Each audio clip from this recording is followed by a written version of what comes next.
À peine sortis des vestiaires, Romane et Marion sont déjà dans leur match.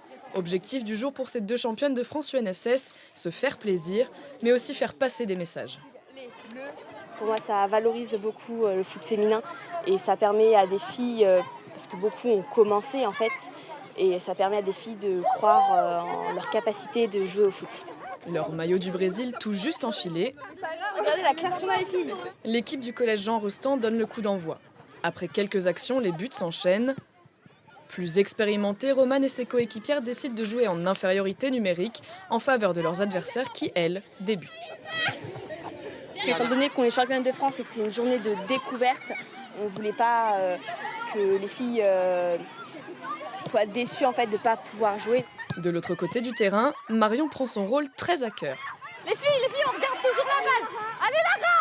Et pour cause, aujourd'hui il faut susciter de nouvelles vocations. Derrière la ligne de touche, les cinquièmes observent attentivement leurs aînés avant d'inverser les rôles et de prendre à leur tour possession de la balle sous les encouragements. Pas de doute, la relève est assurée. J'espère que ça va changer les mentalités, que surtout qu'on essaye d'inspirer la génération du foot féminin. Mais si les mentalités évoluent ces dernières années, le chemin est encore long pour le foot féminin. D'où la nécessité pour ce professeur de PS d'aller chercher les joueuses dès leur entrée au collège. Les filles ont envie de jouer au foot. Le seul problème, c'est qu'elles n'osent pas.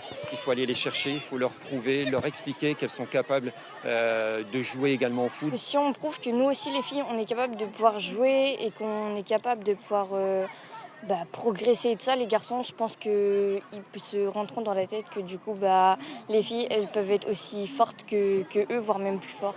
Si la Vienne comptabilise cette année 1330 joueuses en club, le district déplore encore un manque de bénévoles et de moyens matériels.